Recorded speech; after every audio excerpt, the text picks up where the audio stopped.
Bismillahirrahmanirrahim. Assalamualaikum warahmatullahi wabarakatuh. Saya ucapkan terima kasih kepada Allah Subhanahu wa Ta'ala yang telah memberikan nikmat sehat. Kita dapat berkumpul di sini untuk diseminasi dari program CGP Angkatan 11. Dan saya juga mengucapkan terima kasih kepada Bapak, Ibu, guru hebat, khususnya teknik ketenaga listrikan yang selalu mensupport dan mendukung serta memberikan arahan-arahan kepada saya untuk mengaplikasikan apa yang sudah saya lakukan pembelajaran di CGP ini. Ya, tempuk satu, yes, ya, tempuk satu, tempuk satu, yes, tempuk dua, oke, tempuk tiga, semangat, ya, tempuk empat, konsentrasi, ya, tempuk lima, ayo belajar.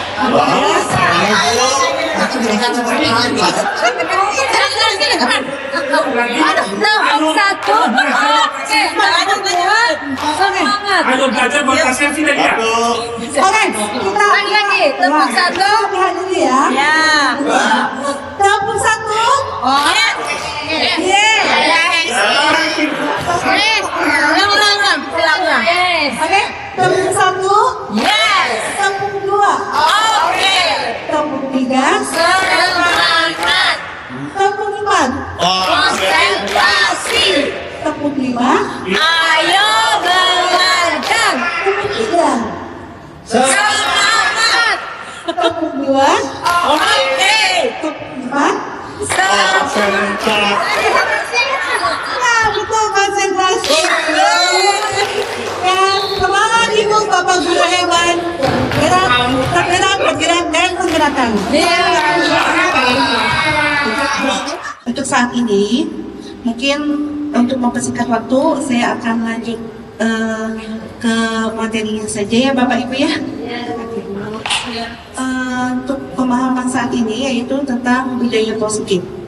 Menurut Bapak Ibu, gambaran dari budaya positif itu apa? Ya, siapa yang mau menjawab? Mangga, untuk Ibu.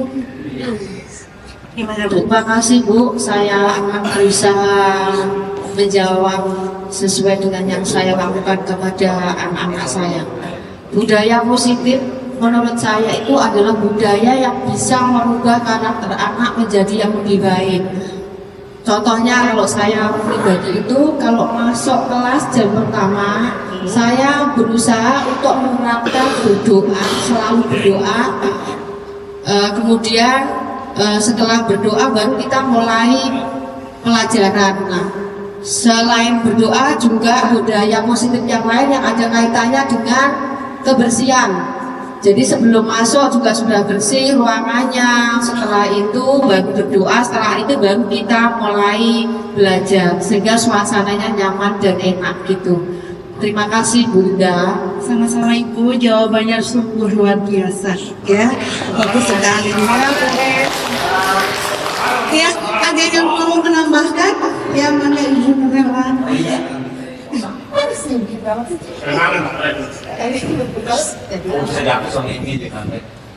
Terima kasih atas kesempatannya. Menurut saya budaya positif itu adalah nilai-nilai kebajikan yang diterapkan di suatu sekolah. Misalnya salah satunya budaya senyum, sapa, dan salam. Seperti itu, terima kasih. Ya, terima kasih Bu Nurela. Ya, betul Bapak Ibu. Budaya positif seperti yang digambarkan oleh dari Ibu Nurela dan Ibu Irma, yaitu di mana sesuatu kita untuk menggerakkan sesuatu ke mengubah pada karakter yang sudah ada diubah untuk membuat nilai-nilai universal, kebajikan universal ya. Sebetulnya sudah diaplikasikan mungkin sama Bapak Ibu guru hebat di sini ya, yang seperti yang dicontohkan oleh Bu Dikma ketika mau belajar itu berdoa dulu. Nah itu kan nilai-nilai universal kebajikan ya. Nah di sini pembahasan budaya positif itu ada beberapa konsep, di antaranya yaitu perubahan paradigma, disiplin positif, nilai-nilai kebajikan, kebutuhan dasar manusia, motivasi perilaku manusia, posisi kontrol guru, keyakinan kelas, dan segitiga restitusi. Ini yang akan saya bahas mengenai konsep ini dari budaya positif. Pelajaran dengan paradigma baru. Ya. Pembelajaran paradigma baru itu yaitu di mana kita harus memfokuskan peserta didik atau murid sebagai pusat pembelajarannya kita, ya, melalui rencana siklus yang berkesinambungan. Contoh misalkan kita adanya aturan nih, ya, aturan misalkan potong rambut, nah itu kan sesuatu hal yang positif, tapi dilakukan secara berkesinambungan. Entah misalkan sebulan sekali punten diperiksa ya, posisi rambutnya, ukuran rambutnya misalkan 010 gitu kan, itu kan harus berkesinambungan gitu ya. Prinsip ini dirancang berdasarkan prinsip pembelajaran diferensiasi, sehingga murid belajar sesuai dengan kebutuhannya ya. Ada yang tahu pembelajaran diferensiasi itu seperti apa Bapak Ibu? Mangga. Siapa? Pak Sudarsono. Terima kasih kepada Ibu Ida. Pada saya sebenarnya tidak tahu paham, cuma ada yang menyampaikan. Diferensiasi itu adalah bagaimana kita harus menyadari bahwa di kelas itu siswa itu mempunyai kemampuan yang berbeda-beda, karakter yang berbeda-beda, gaya belajar yang berbeda-beda, dan mindset siswa pun berbeda-beda. Maka sebagai guru kita tidak boleh menyamaratakan dalam metode pembelajaran, cara mengajar, pendekatan, dan dalam memberikan penilaian. Artinya kepada siswa yang mungkin terlalu sifatnya high atau tinggi itu penilaiannya berbeda dengan pada siswanya low. Intinya kita bagaimana, kalau prinsip dasarnya kalau menurut diferensiasi itu memanusiakan manusia, supaya bahwa orang siswa itu punya kemampuan yang berbeda. Maka untuk menggali potensi yang ada dalam siswa diperlukan pendekatan yang berbeda-beda pula, dan itu kalau diwujudkan guru akan lelah dan capek, karena kita harus memahami kalau kelas itu udah 36, kita harus memahami dan menyelami hati 36 siswa. Jadi menurut saya diferensiasi itu perlu diterapkan, cuman dalam pelaksanaannya ini memerlukan energi besar. Bisa, tapi energi besar yang harus kita gunakan untuk sana. Dan insya Allah kalau semua guru mempunyai sifat diferensiasi, nanti siswa akan terakomodir semuanya. Terima kasih. Terima kasih pada soal jawabannya. Betul Bapak Ibu, sebetulnya pembelajaran diferensiasi itu emang membutuhkan ekstra tenaga ya Bapak Ibu ya. Tapi di sini kita sudah harus melaksanakan, di mana kita harus melakukan program pembelajaran secara diferensiasi. Di sini kenapa kita diferensiasi? Karena kita akan mengubah sebuah paradigma. Kalau siswa, ya misalkan sesuatu siswa ini nggak bisa untuk belajar berhitung, tapi kita memaksa dia untuk tetap belajar berhitung, gitu kan? Nah itu salah satu adanya pergeseran paradigma. Bagaimana ketuntasan itu tetap terlaksana, tapi mengubah paradigma gitu.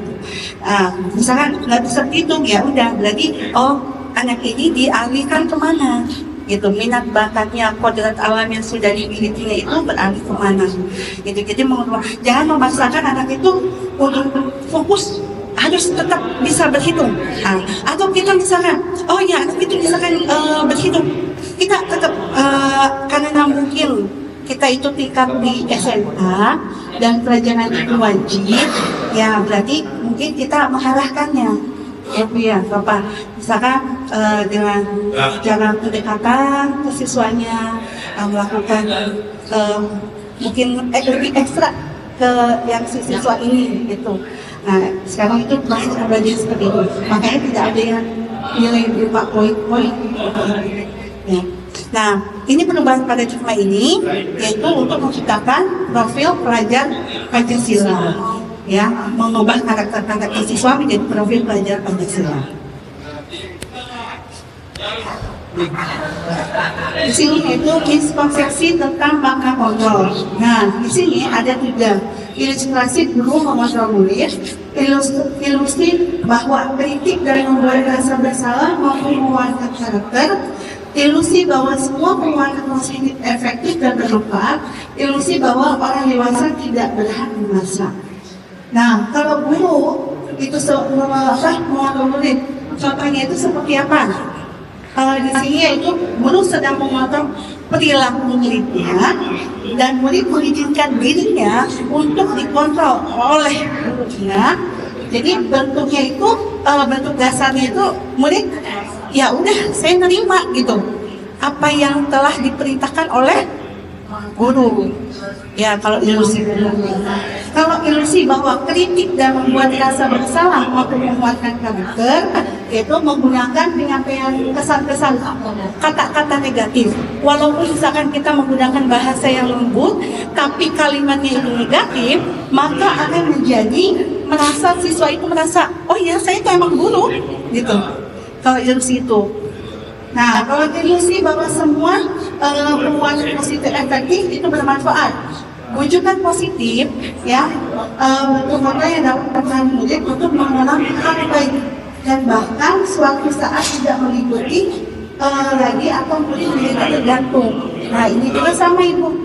Kita memberikan hal-hal positif, ya Bapak Ibu, tapi membuat siswa itu tergantung apa dengan ucapan kita, gitu kan? Berarti anak itu tidak mempunyai rasa inisiatif, ya. Ilustrasi bahwa orang dewasa berhak memaksa. Nah, ini juga sama, ya, miskonsepsinya tuh. Nah, orang dewasa itu memaksa siswanya tuh, ya A, ya B. Nah, itu ada bentuk suatu intimidasi ke siswanya, seperti itu. Nah, yang harus kita lakukan sistem kontrolnya, ya Bu, Bapak. Oke, lanjut ya. Ini yang mengubah paradigma stimulus respon dan pendekatan teori kontrol. Nah, stimulus responnya realitanya itu kita itu merasa kebutuhannya sama, ya, kayak siswa. Misalkan belajar matematika tentang perkalian, kita merasa kebutuhannya sama. Sedangkan kenyataannya kalau untuk sistem kalian itu berbeda. Ada yang ya emang cepat untuk berhitung perkalian, ada yang tidak berhitung perkalian, tapi dia mempunyai bakat yang lain. Seperti itu, ya. Ya. Stimulus responnya, semua orang melihat hal yang sama, tapi teori kontrolnya itu setiap orang memiliki gambaran yang berbeda-beda, ya, mempunyai karakter yang berbeda-beda sesuai dengan kodrat alamnya masing-masing. Kita mencoba mengubah orang agar berpandangan sama dengan kita. Nah, tapi teori kontrolnya kita berusaha memahami pandangan orang lain tentang dunia, seperti itu. Jadi jangan memaksakan kita nih berkehendak A, kita memaksakan untuk A, ya nggak boleh. Tapi kita memahami, oh orang itu seperti itu, maka kitalah yang harus merubahnya, bukan merubah orang lain untuk menjadi seperti kita, ya. Tapi kita yang harus, oh ya kita ubah diri kita nih gimana biar bisa masuk ke orang A itu, seperti itu. Perilaku buruk dilihat sebagai suatu kesalahan. Semua perilaku memiliki tujuan, ya. Jadi yang merasa salah, yang salah juga bukan berarti salah, tapi dia mengapa melakukan hal itu. Berarti keburukan siswa itu bukan dianggap suatu keburukan atau kesalahan, tapi kita lihat tujuannya apa sampai dia bergerak seperti itu, seperti itu. Jadi jangan menjudge terlebih dahulu, ya. Orang lain bisa mengontrol saya, hanya ada yang bisa mengontrol diri Anda. Betul. Jadi kita tidak perlu dikontrol sama orang lain, tapi kita yang mengontrol diri kita. Kita emosi, kita sabar, kita yang mengontrolnya. Ya, mau dipancing sama orang emosi, ya tetap kita yang bisa mengontrol. Kita jangan sampai kepancing untuk emosi seperti itu. Jadi yang bisa menghandle diri kita sendiri, ya kita sendiri. Saya bisa mengontrol orang lain, Anda tidak bisa mengontrol orang lain. Tadi sama ya, pemaksaan ada pada saat juga gagal, kolaborasi dan proses menciptakan pilihan baru. Nah, kalau kita memaksa, oke, kita paksa nih, si A dan si B, dia mengikuti. Tapi, apakah mereka itu betul-betul mau mengikuti kita atau tidak? Ya, nah itu kan konsep yang gagal. Itu. Tapi yang ada itu, ayo kita berkolaborasi, yuk kita diskusi. Titik temunya di mana? Nah, itu berarti bisa merangkul untuk semuanya dibandingkan kita memaksa orang itu untuk seperti kita. Tapi bergeraknya tanpa ada sebuah mungkin akan terciptanya keikhlasan ya. Seperti itu. Model berpikir memang kalah, model berpikir menang-menang. Nah, yaitu seperti tadi. Saya akan memaksa si A dan si B, itu merasa ada sebuah kemenangan. Oh, dia akhirnya mengikuti saya. Ya, tapi kan tidak seperti itu. Tapi kita berkolaborasi, kamu merasa nyaman, saya merasa nyaman. Kamu merasa menang, saya juga merasa menang. Ya, Bapak Ibu. Nah, ini positif. Kita butuh positif.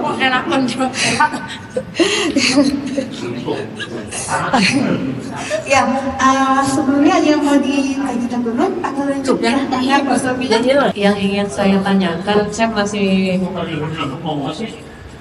tertarik dengan yang diferensiasi tadi. Tadi pembelajaran berdiferensiasi itu kan berarti kita memahami perbedaan kapasitas siswa juga ya termasuk di dalamnya. Sekarang kondisinya kita di SMK, kejuruan, skill yang diutamakan. Kita punya standar, harus bisa gini, bisa gitu anaknya. Ketika ada, pastinya siswa beragam kemampuannya, ada yang mampu, ada yang tidak. Tapi kan standarnya sama. Nah, bagaimana untuk menstandarkan?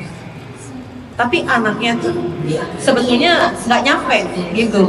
Tapi kan kita harus tetap melayani ya, artinya secara di pendidikan, di kejuruan dia harus punya skill tertentu yang harus dimiliki, sedangkan kemampuan dia untuk mencapai standar itu nggak mampu. Nah, itu bagaimana penerapan berdiferensiasinya untuk anak yang seperti ini? Mungkin langsung jawab saja ya Bapak Ibu ya. Oke, terima kasih sebelumnya atas pertanyaannya dan masukannya. Ya, untuk pengalaman saya pribadi ya Miss ya, ini ketika kita sedang ada pembelajaran diferensiasi yang pertama kan di sekolah kejadian skill ya Miss. Nah, di situ saya merasa gini, ada namanya kalau diferensiasi itu, jadi kita punya data terlebih dahulu siswa si A dan si B-nya. Kemudian yang atau misalkan diagnostik asesmen itu bisa ya. Nah, kalau kebetulan saya itu melihat data terlebih dahulu, anak itu di diagnostik asesmen, kemudian dilihat, oh ternyata si A lebih bisa dibandingkan dengan si B. Nah, kemudian ketika saya mengajarkan praktek, akhirnya mungkin standar nilai untuk si A dan si B itu akan berbeda untuk standar nilainya. Nah, untuk melatihnya, yaitu saya menggabungkan A ini lebih bisa dibandingkan dengan si B, sehingga A bisa menjadi tutor untuk temannya si B. Secara nggak langsung di situ timbullah suatu kolaborasi untuk mengajak temannya itu untuk bisa. Seperti itu, jadi misalnya contoh lagi, misalkan ada pengelompokan, tetap kita harus ada yang mengupayakan untuk menjadi leadernya dulu, itu untuk menarik biar dia pun bisa, karena semua siswa itu menurut saya apa yang kita didikankan secara oleh gurunya itu kadang belum nyampe dibandingkan dengan ke siswa, ke temennya gitu kan. Kalau ke temannya itu dia akan lebih paham dan lebih mengerti dibandingkan dengan gurunya gitu. Kadang seperti itu Miss. Ya. Terima kasih. Ada lagi Bapak mungkin ada kasih tambahan? Bapak Ibu? Untuk yang kita tidak boleh memaksa ya, yang mana tadi.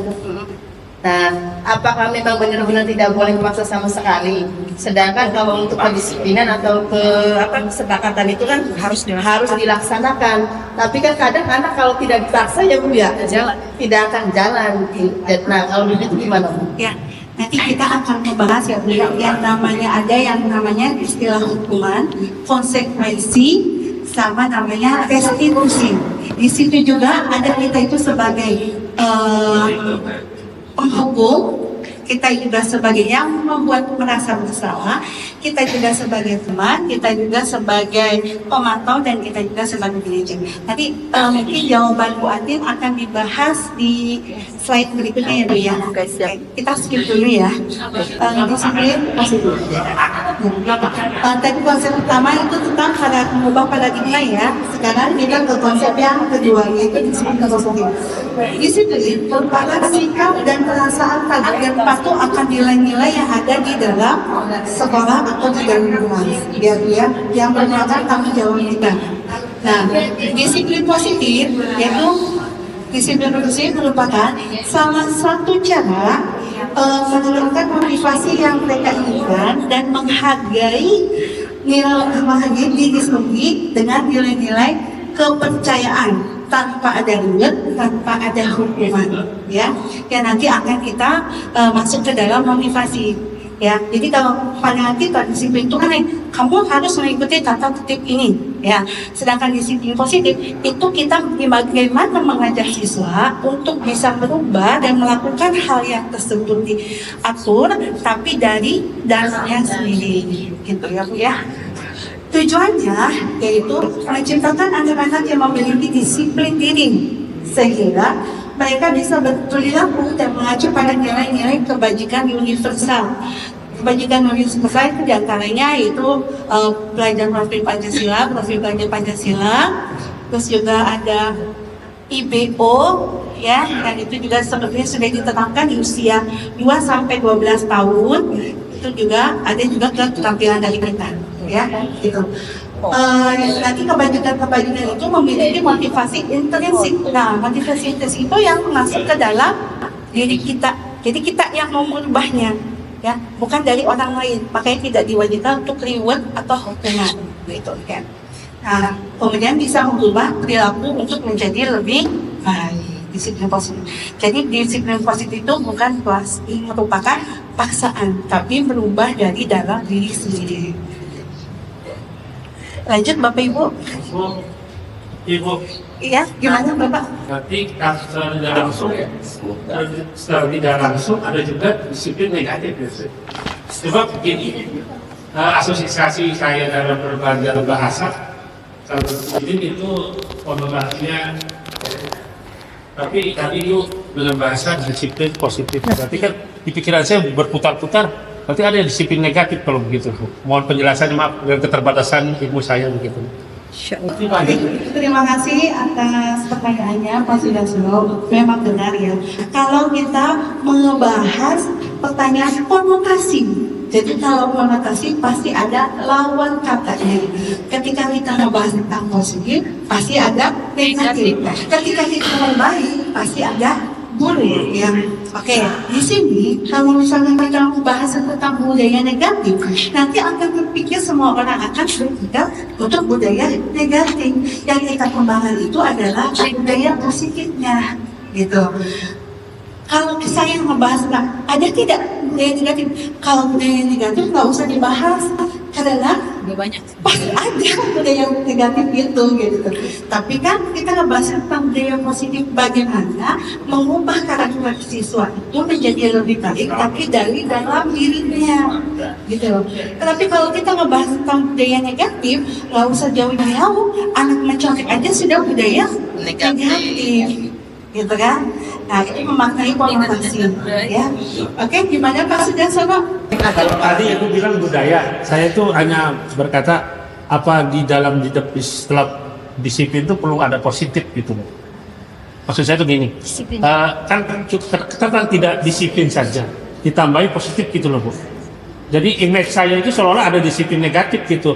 Kan biasanya kalau saya tahu pada literasi bahasa itu ya disiplin itu adalah sebuah penanaman bla bla bla bla bla supaya anak bla bla bla bla mengikuti gini-gini. Nah ini pun kan barangkali ada kaidah bahasa baru, mohon maaf mau minta penjelasannya. Ada tambahan kok disiplin positif, tidak disiplinnya saja begitu. Selama ini saya juga sekolah di sini itu ada disiplin kunci keberhasilan, nggak ada disiplin positif kunci keberhasilan. Atau bahwa orang yang disiplin waktu, nggak ada disiplin positif waktu jadi maju gitu. Punten barangkali ini keterbatasan saya dalam berbahasa karena saya juga pendidikannya cuma S1. Terima kasih. Assalamualaikum warahmatullahi wabarakatuh. Waalaikumsalam. Oke, Pak Sudarsono, mungkin ada yang mau menanggapi pertanyaan dari Pak Sudarsono, mangga? Baik, mungkin maksudnya gini kali ya, Pak Darsono itu bertanya, disiplin positif kan kita menganggap semua disiplin itu positif gitu loh. Kedisiplinan ya bagus, yang namanya kedisiplinan itu bagus. Ketika ada terminologi disiplin positif, artinya bentuk kedisiplinan apa yang negatif gitu mungkin. Iya, artinya gitu. Jadi kita memang paham bahwa yang diinginkan adalah siswa merubah dirinya menjadi lebih baik dengan cara merubah dari dalam dirinya sendiri. Nah mungkin pemaknaan disiplin yang nggak positif itu yang kayak gimana, mungkin gitu kali ya. Mungkin seperti itu maksud pertanyaannya. Jadi seolah-olah kalau ada disiplin positif berarti ada kedisiplinan lain yang nggak benar gitu. Nah mungkin kalau pandangan saya disiplin negatif itu misalnya seperti ketika kita punya aturan, misalnya tadi aturannya yang sama aja tadi yang potong rambut, misalnya kita di sekolah sudah punya kesepakatan bahwa siswa rambutnya untuk kelas 10 misalnya 1 gitu ya misalnya. Nah berarti siswa itu kan harus melaksanakan itu. Kalau disiplin positif itu kita mengarahkan siswa bahwa ini loh nak, ini kesepakatannya siswa-siswa, perwakilan dari semua kelas itu, bahwa aturannya seperti ini. Jadi kamu sebagai warga SMK 1 ya harus ngikutin dong. Kalau kamu nggak ngikutin berarti kamu sama saja tidak patuh pada aturan yang dibuat sendiri. Berarti kamu nggak cocok di sini. Kalau yang negatifnya itu langsung potong, langsung botakin. Itu mungkin kalau saya ilustrasikan seperti itu. Ya, terima kasih untuk Miss Sophie atas jawabannya. Ya, mungkin gini, perbedaan kenapa sih kok disiplin dengan disiplin positif? Ya, sebetulnya sudah tertera ya Bapak Ibu. Di sini sudah bisa membedakan. Disiplinnya sendiri pun itu adalah perasaan taat dan patuh terhadap nilai-nilai yang dipercaya yang merupakan tanggung jawab. Ya, kalau disiplin positif ini itu menanamkan motivasi yang mereka inginkan menghargai diri sendiri dengan nilai-nilai yang mereka percaya. Ya, Bapak. Jadi kalau makna disiplin itu ya sudah di pikiran itu hanya sebuah aturan-aturan. Tapi kalau disiplin positif itu kitanya yang membangun dari dalam untuk mengikuti peraturan-peraturan yang ada. Begitu. Nah, yang tadi dijelaskan sama Miss Obi ya, disiplin negatif itu mungkin ya sudah aja kamu rambutnya panjang potong aja ya gitu kan. Sedangkan tadi kalau disiplin positifnya tadi tuh kamu tahu nggak kenapa dipotong rambut tuh? Tujuannya biar kamu tidak, ketika kamu praktek rambut itu tidak kena ke mata. Nah, itu kan ada motivasi yang di dalam, ya. Nah, tapi termasuk yang tadi Miss Obi jelaskan, yang disiplin negatif itu, kamu rambutnya panjang, potong saja, gitu. Itu sebetulnya sebuah nilai kepaksaan, gitu ya. Sebuah nilai paksa. Mau nggak mau kamu ikuti aturan yang ada di sini, saya potong, gitu, ya. Nah, dan iya, itu seperti itu. Boleh dilanjut ya Bapak Ibu ya? Oke. Oke. Nah, dengan melaksanakan disiplin positif itu dapat mengubah motivasi intrinsik dan mempunyai nilai-nilai kebajikan. Nilai-nilai kebajikan yaitu nilai yang disepakati bersama, ya, lepas dari suku bangsa, agama, bahasa maupun latar belakangnya. Ada pula contoh-contoh nilai kebajikannya, yaitu diantaranya profil belajar Pancasila, ya, di mana itu ada beriman, bertakwa kepada Tuhan Yang Maha Esa dan berakhlak mulia, bernalar kritis, mandiri, kebinekaan global, gotong royong dan kreatif. Ada juga Ibo Primary Youth Program (PIP). Ya, Ibo Primary itu bahasa Inggrisnya tuh internasional Bekumulus apa gitu ya, saya lupa bahasa Inggrisnya itu. Nah, ini kebijakan ini sebetulnya sudah diterapkan pada usia anak di 2 tahun sampai 12 tahun. Penerapan seperti ini, toleransi lah, rasa hormat, identitas, mandiri itu sudah ditanamkan di usia anak 2 sampai 12 tahun. Jadi di awal. Keterampilan hidup life skill, yaitu nilai kebajikan itu dapat percaya, ya, lurus hati, pendengar yang aktif, tidak merendahkan orang lain dan memberikan yang terbaik dari dirinya. Nah, itu yang punya kita, yang mempunyai nilai-nilai kebajikan yang disepakati oleh diri kita sendiri, ya. Oke, dilanjut ya Bapak Ibu ya. Oke, kebutuhan dasar manusia, konsepnya. Konsep kebutuhan dasar manusia yaitu sesuatu yang dibutuhkan oleh manusia atas keinginan manusia yang harus dipenuhi demi tercapainya kepuasan rohani dan jasmani untuk keberlangsungan hidup. Ada 5 dasar kebutuhan manusia, ya, yaitu bertahan hidup, penguasaan, kasih sayang dan diterima, kesenangan dan kebebasan. 5 kebutuhan dasar manusia bertahan hidup itu yaitu kita makan, kita pakaian, punya tempat tinggal, keamanan, kesehatan, kenyamanan, itu apa? Kebutuhan bertahan hidup, ya. Kasih sayang dan rasa diterima, yaitu rasa diterima, dipedulikan, berbagi, kerjasama, gitu kan, menjadi bagian dalam satu kelompok, itu merupakan kasih sayang dan rasa diterima. Penguasaan, yaitu harga diri, keinginan untuk dianggap, memimpin, berprestasi, diakui dan didengarkan. Kebebasan, mandiri, memiliki pilihan, mencoba hal baru, mampu mengendalikan arah dirinya. Kesenangan yaitu bermain, antusiasme dan tertawa, ya. Di sini, ya. Lanjut kita ke motivasi perilaku manusia, ya. Motivasi perilaku manusia itu ada 2, motivasi eksternal dan internal. Nah, motivasi internal yaitu yang tadi Punten Bu Atif tadi nanya ya, kalau dipaksa itu bagaimana? Kalau dipaksa maka akan timbul ke motivasi eksternal, ya, karena bukan merupakan keyakinan pada dirinya sendiri, gitu loh.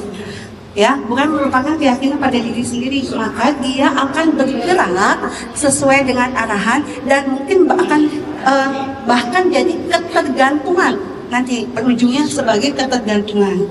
Itu menghindari ketidaknyamanan atau hukuman, mendapatkan imbalan atau penghargaan dari orang lain.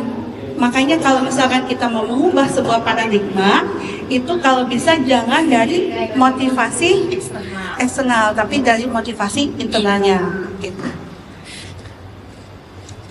Lanjut, nah ini motivasi internalnya, ya, menjadi orang yang mereka inginkan dan menghargai diri sendiri dengan nilai-nilai kepercayaan yang mereka miliki, gitu. Selagi mereka masih bisa, percaya nih, saya harus melakukan hal yang positif ini, maka dia akan mengubah diri dia untuk menjadi positif. Contoh, ketika misalkan datang terlambat nih, Nah, kalau datang datang terlambat, ketika kita bilang kamu datang terlambat, maka kamu akan membersihkan halaman itu. Nah, itu motivasi, tapi dari eksternal karena dia merasa dipaksa untuk melakukan hal itu, gitu. Tapi kalau misalnya dia datang lambat, kenapa kamu datang lambat? Kita dengarkan dulu alasannya, sampai menemukan keyakinan dia untuk bisa merubah, jangan terlambat lagi. Nah, itu akan tumbuh dari motivasi internalnya, ya.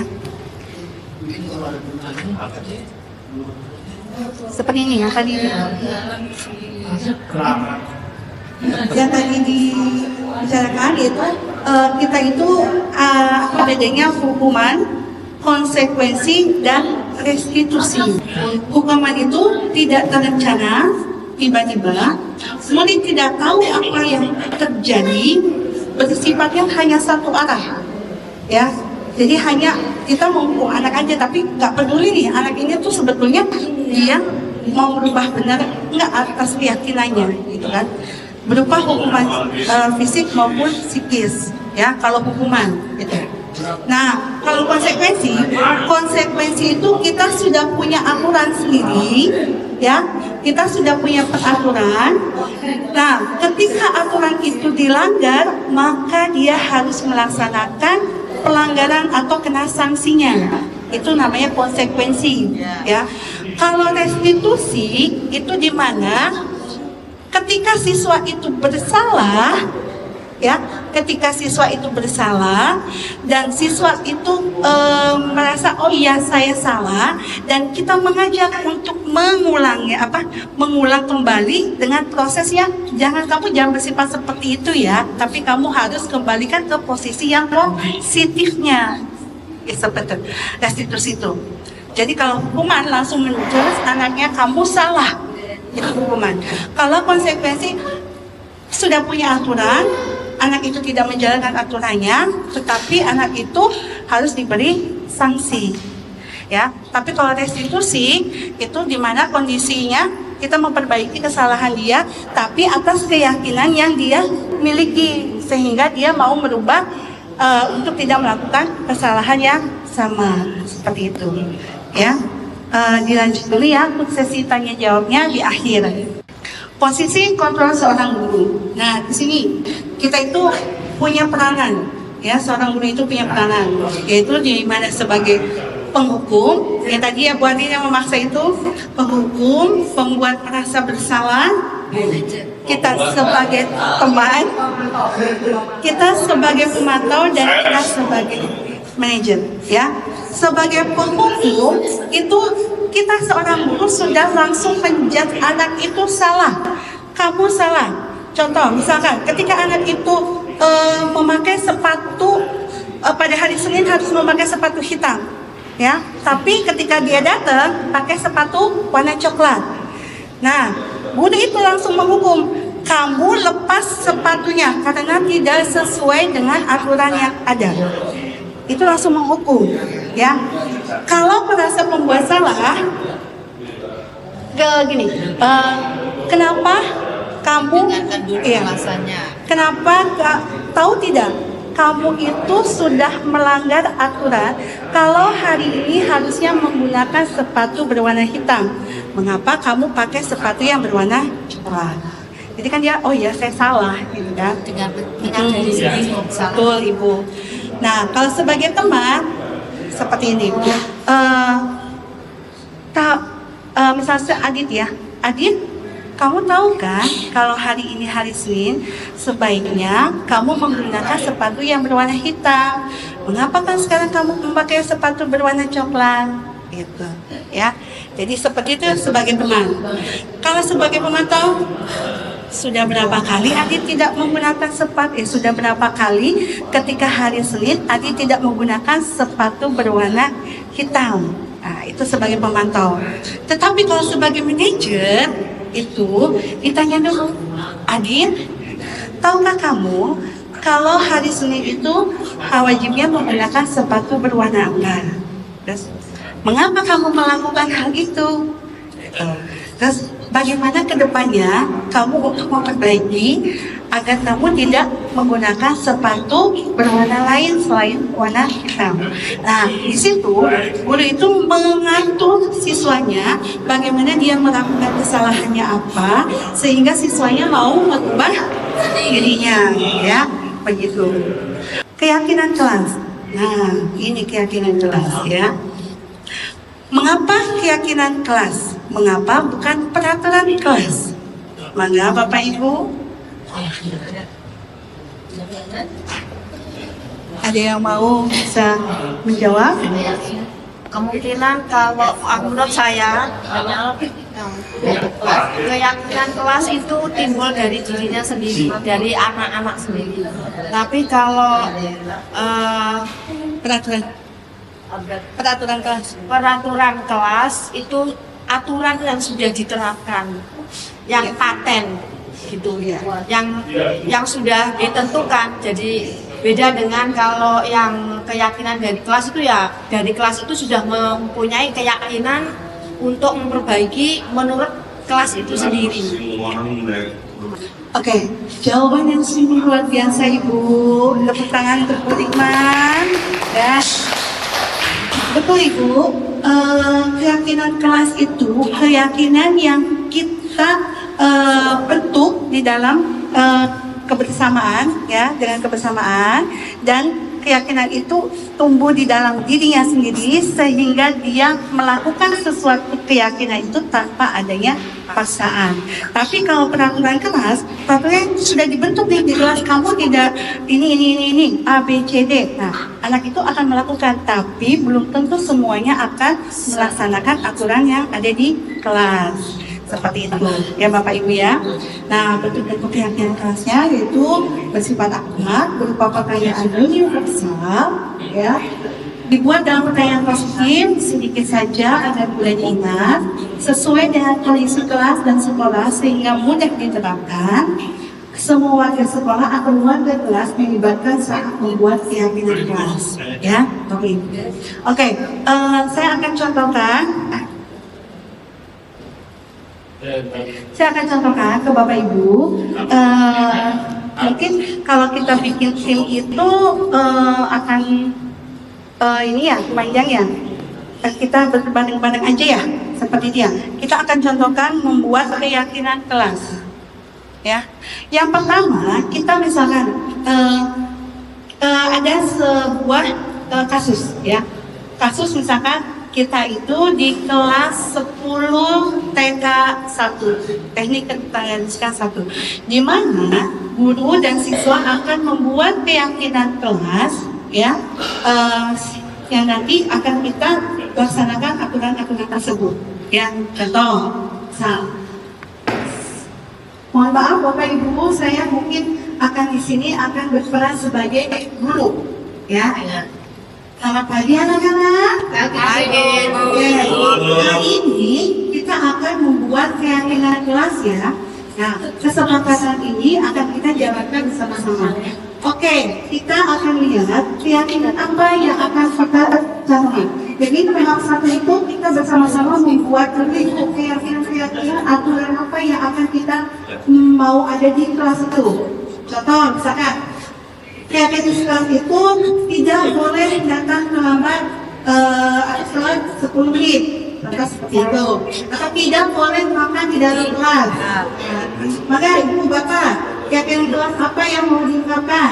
Tidak boleh tidur di kelas. Tidak boleh tidur di kelas. Tidak boleh tidur di kelas. Kita jangan banyak ya, ambil 2 saja. Terus apa lagi?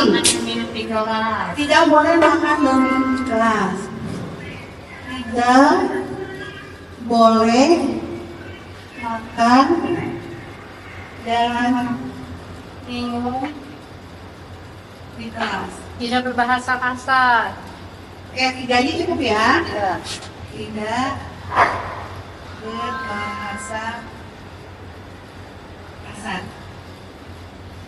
Nah, setelah kita membuat aturan-aturan ini di kelas, maaf Ibu Bapak, kita itu di sini masih menggunakan kalimatnya yang negatif, ya Pak. Bu, kita akan ubah tahap 2 itu kita ubah dengan kalimat positif. Ini aturan ya, aturan kelas. Tahap 2 itu kita ubah dengan kalimat positif.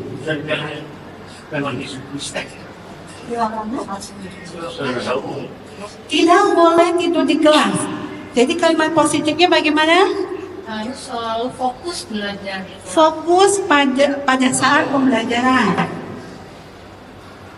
Fokus pada saat pembelajaran. Oke. Tidak boleh makan dan minum di kelas. Makan minum di kelas. Bagaimana? Kalimat positif. Kayaknya mungkin kalau tidak boleh makan minum di kelas dengan tidak boleh tidur, kita bisa jadi satu dengan fokus pada saat pembelajaran ya. Iya, ya ini ya. Oke. Tidak berbahasa kasar. Bahasa yang baik, Menggunakan bahasa yang sopan. bahasa sopan. Ya. Oke. Setelah tahap 1 membuat aturan, tahap 2 itu kita membuat kalimat positif, tahap 3 itu kita memfokuskan. Misal, fokus pada pembelajaran, itu merupakan rasa apa? Rasa tanggung jawab ke nilai-nilai universalnya. Nah, misalkan, ya, tahap 2 itu nilai-nilai universal.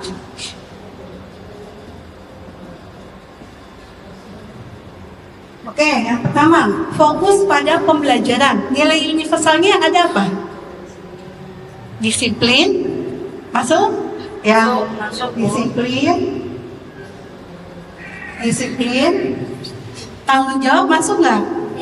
Masuk ya, tanggung jawab. Ada lagi Bapak Ibu? Fokus pada saat pembelajaran. Ada lagi nilai-nilai universalnya? Nilai-nilai universal itu nilai-nilai yang tadi saya jelaskan, kayak profil pelajar Pancasila, IBO, skill keterampilan, seperti itu. Ya, jadi fokus pada pembelajaran itu nilai apa yang akan muncul gitu. Fokus pada pembelajaran itu kan ada rasa tanggung jawab, ada rasa disiplin kan, fokus pada pembelajaran. Terus nilai apa lagi? Saling menghormati ya. Nah, yang akan bisa di sini ya. Ini kita bahas dulu yang satu ya. Fokus pembelajaran. Apa? Saling menghormati ya.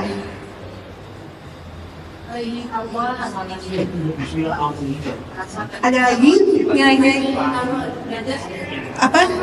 Gimana Bu Ina? Keingintahuan.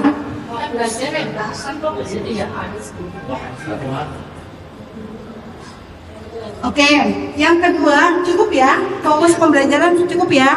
Oke, yang kedua sekarang kalimat positif. Salah, menggunakan bahasa ya. Mohon maaf. Menggunakan bahasa yang baik. Jadi nilai-nilai universalnya apa?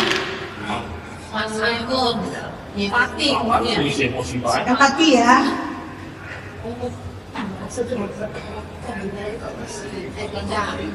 Empati. Terus? Hormat, saling menghormati ya.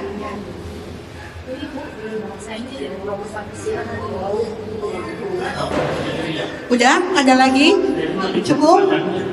Cukup? Oke. Nah, ya. Jadi di akhir kelas itu kita mengajak dulu nih siswanya untuk membuat aturan kelas. Yang kedua, aturan yang sudah dibuat kita buat dulu dengan kalimat yang positif. Kenapa? Biar terbentuklah positif ya. Nah, kemudian kita mengubah menjadi nilai-nilai apa yang akan diperoleh sama siswanya. Sudah kan ya universal Baru tahap keempat itu yaitu sesuatu pergerakan kita yang ada yang tampak dan tidak tampak. Contoh, ya, misalkan disiplin, tampak, tidak tampak. Oke, disiplin. Yang tampaknya itu apa? Kira-kira? Disiplin itu contoh. Misalkan yang tampak itu tepat waktu masuk ke kelas, tepat waktu itu kan tampak. Yang tidak tampaknya anak masih suka terlambat seperti itu. Contoh lagi misalkan tanggung jawab. Anak belajar dengan mengikuti dengan aturan yang diterapkan di kelas. Nanti yang tidak tampaknya siswa tidak mengikuti dengan baik gitu. Jadi ada sisi yang kelihatan, ada sisi yang tidak terlihat seperti itu. Nah, disiplin di sini misalkan fokus pada saat pembelajaran, ya kan? Kita disiplin nih. Nah, yang tampaknya apa dari disiplin itu? Bisa tepat waktu, bisa ya? Bisa tepat waktu kan? Tepat waktu. Yang ini yang tidak tepat waktu. Terlambat, Bu. Ya, betul. Terus terlambat. Terus apa lagi? Disiplin cukup, disiplinnya? Disiplin cukup Bapak Ibu? Cukup disiplin? Oke, kalau untuk tanggung jawab, yang tampaknya apa? Mengerjakan tugas apa? Tanggung jawab. Tanggung jawab. Mengerjakan tugas. Yang tampaknya tanggung tepat waktu. Mengerjakan tugas. Mengerjakan tugas. Oke. Tugas. Terus yang tidak tampaknya? Tidak disiplin, Bu. Tidak tampaknya apa? Tidak ya, alas. Terus apa lagi tanggung jawab? Mengerjakan tugas. Terus Jaga kebersihan kelas. kita fokus pada saat pembelajaran di sini. Akan mengerjakan tugas. Ya, terus apa lagi tanggung jawabnya? Mendengarkan, ya penjelasan. Mendengarkan dengan baik penjelasan.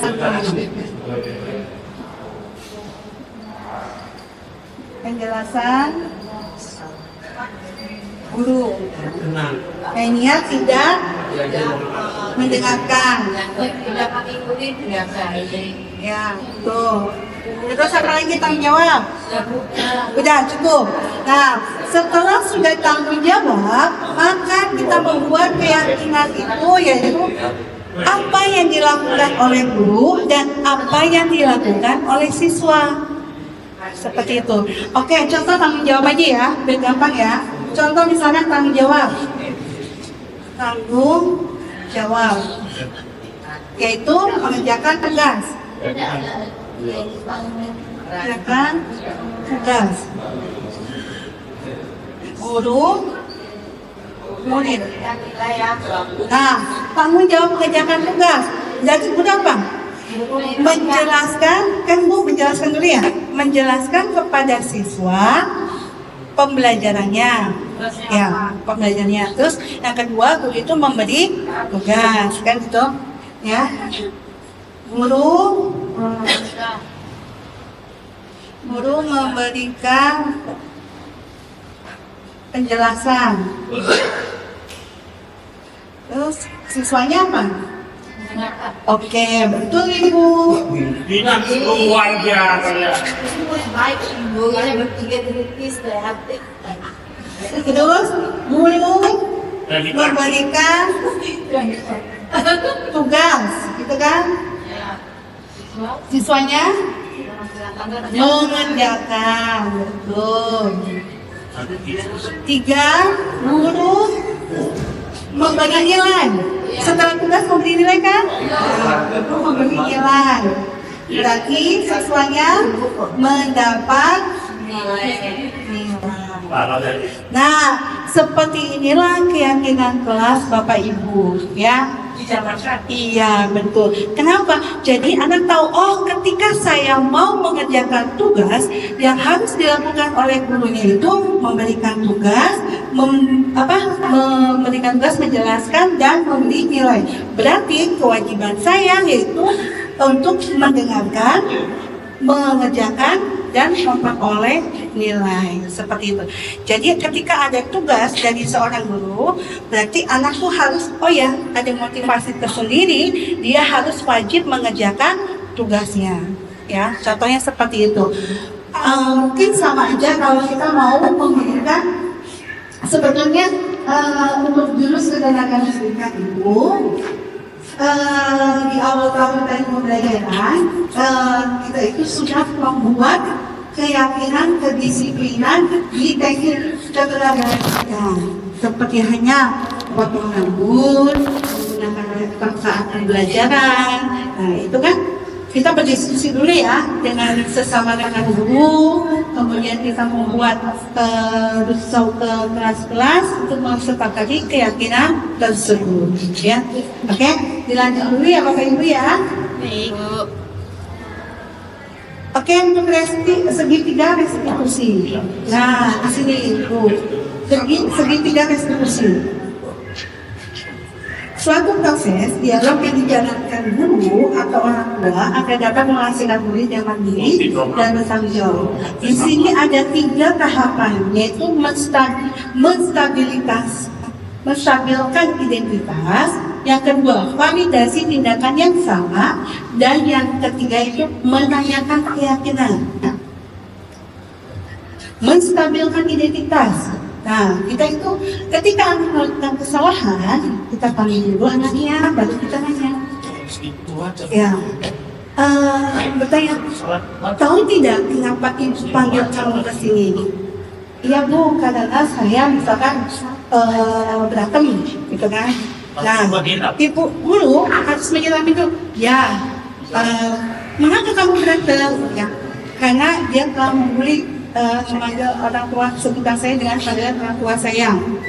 Nanti ibunya itu wajar kamu merasa kesal dengan perbuatan itu, karena manusia itu tidak ada yang sempurna. Tapi situ sudah menentukan stabilitas identitasnya. Dia kesal itu akibat karena dibully oleh temannya, seperti itu. Ya, stabilitas identitas. Validasi tindakan yang salah. Nah, kalau udah validasi, kenapa kamu alasannya kok kamu bisa sampai marah sama dia? Nah, itu kan validasi.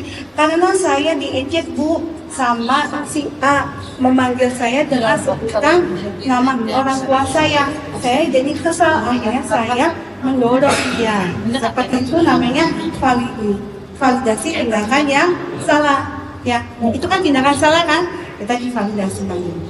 Nah, setelah sudah divalidasikan, kita nanyakan, terus ya, kamu tahu kalau itu meyakinkan dulu, meyakinkan si siswa kalau perbuatan itu salah. Kamu tahu kalau itu perbuatannya salah. Iya Bu, saya tahu perbuatan itu salah.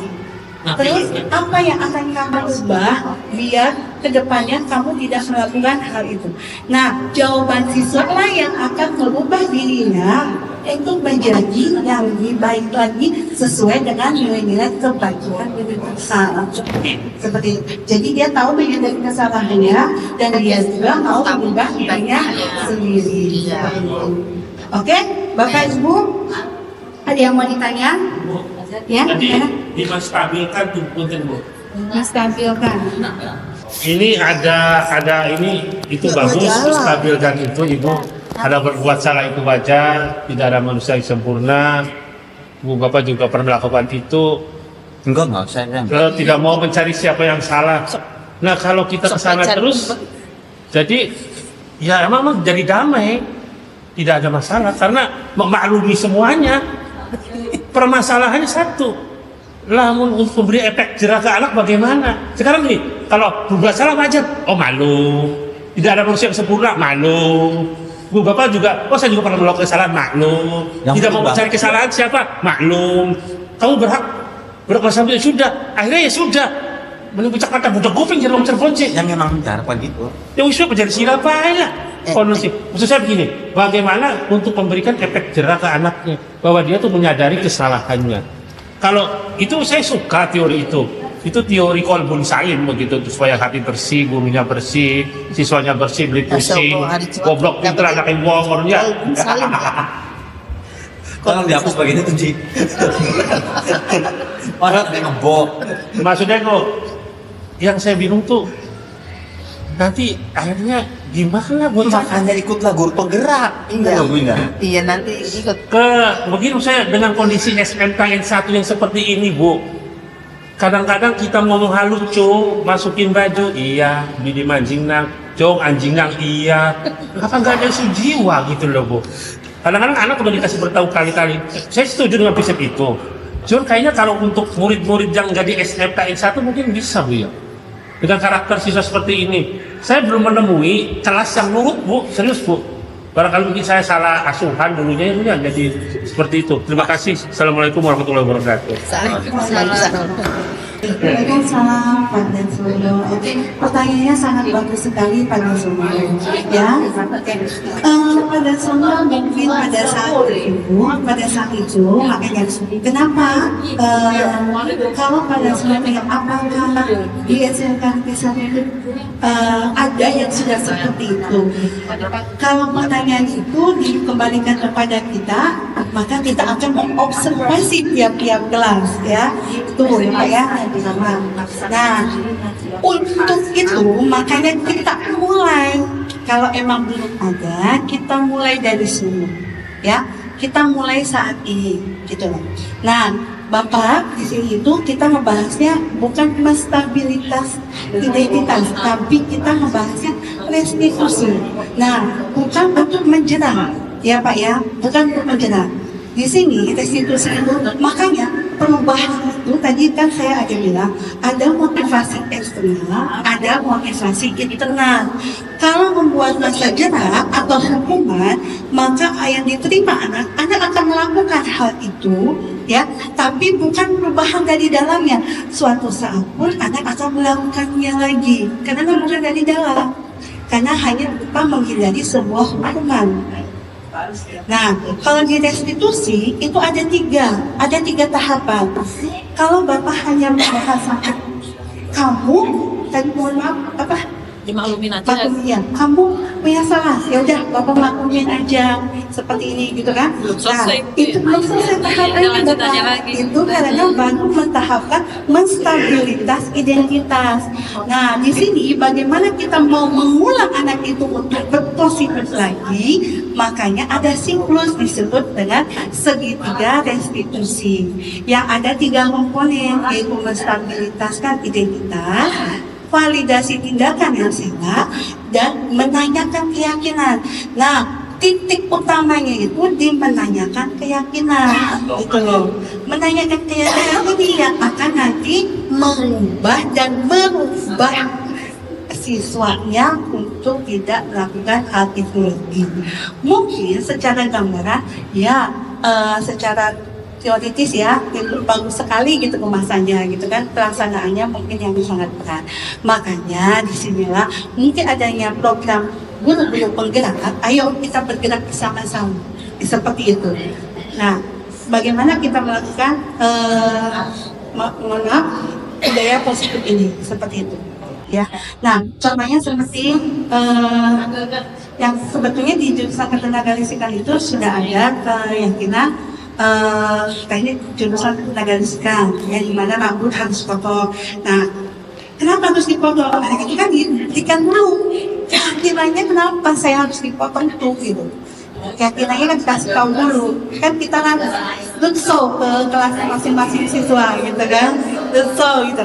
Kenapa harus dipotong? Nah, kita memberikan keyakinan dulu. Oh iya, sampai anak itu, ya Bu betul. Ketika saya potong rambut itu, biar mata itu, rambut itu tidak menusuk mata ketika saat sedang membaut kabel dan merangkai rangkaian instalasi. Contohnya seperti itu.